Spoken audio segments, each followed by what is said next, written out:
Naging matiwasay naman ang pagbaybay ng andas ng Poong Nazareno sa Katigbak Road. Yun nga lang, ilang deboto ang sumusubok pa ring umakyat ang andas.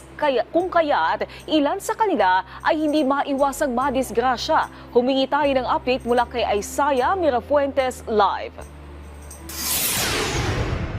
Naomi, binantayan ko ang mga unang kalsadang dinaanan ng Jesus Nazareno mula dito sa Quirino Grandstand. Yan ang Katigbak Road hanggang sa Finance Road. Pero sa pag-arangkada pa lang ng Translasyon 2025, marami agad ang nahimatay at nadisgrasya.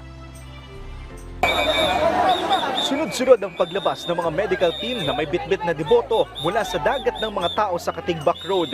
Karamihan sa kanila, mga hinimatay na at hindi kinaya ang matinding siksikan at balyahan ng mga tao. Ang mga debotong buhat ng mga medik, putlang-putla at basang-basa ng pawis. May isa pa ngang sumandal na lang sa isang poste pero hinang-hina na pala. Maliban dito, may mga nasugatan din ng talampakan dahil sa nakayapak ang mga deboto at nagkalat din ng basura. Nakatapak ang ilan ng mga stick ng street foods at sirang plastic bottles. Ang ilan din ay nadisgrasya matapos mahulog sa andas. Pag-alis ng poon sa grandstand, sunod na tinatahak nito ay ang Katigbak Road. Mag-aalas 5 ng umaga nang tahakin nito ang nasabing daan. Naging mabagal ang paggalaw ng Jesus Nazareno at may mga pagkakataon pa nga na tumitigil ito. Base sa aking obserbasyon sa lugar na kinatatayuan ko kanina sa Katigbak Road, mas maayos ang sitwasyon ngayong taon dahil kakaunti na lang ang mga sumusubok na sumampa sa andas. Pero may ilan pa rin na sumusubok, kaya lang ang ilan ay nahuhulog pa. Kapansin-pansin na may mga batang maliliit ay sinasama pa sa mismong agos ng mga tao. Kagaya na lamang ng pamilyang ito, 7 bata at ang pinakabata ay 3 taong gulang.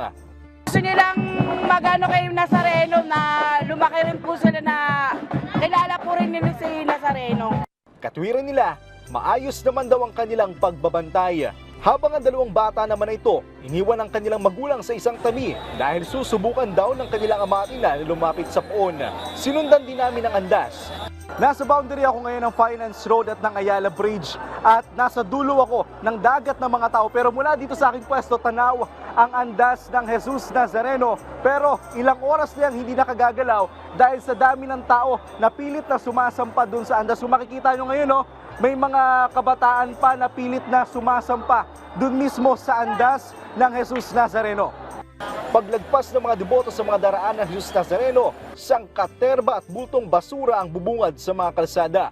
Plastic, bote at styrofoam ang iniwan ng mga deboto na agad namang nililinis ng MMDA at Manila LGU. Nasa buntot ng dagsa ng mga tao ang truck ng basura na silang humahakot sa mga kalat. Angelique, or Naomi, kanina sinundan ko ang mga dinaanan ng Jesus Nazareno at isa nga sa mga napansin ko ay ang napakabahong amoy ng mga kalsada. Pasintabi sa mga nanananghalian pero may mga napansin tayong mapanghi at amoy dumi ng tao dahil ngayong mga deboto malalayo sila sa mga tinatawag na portalet.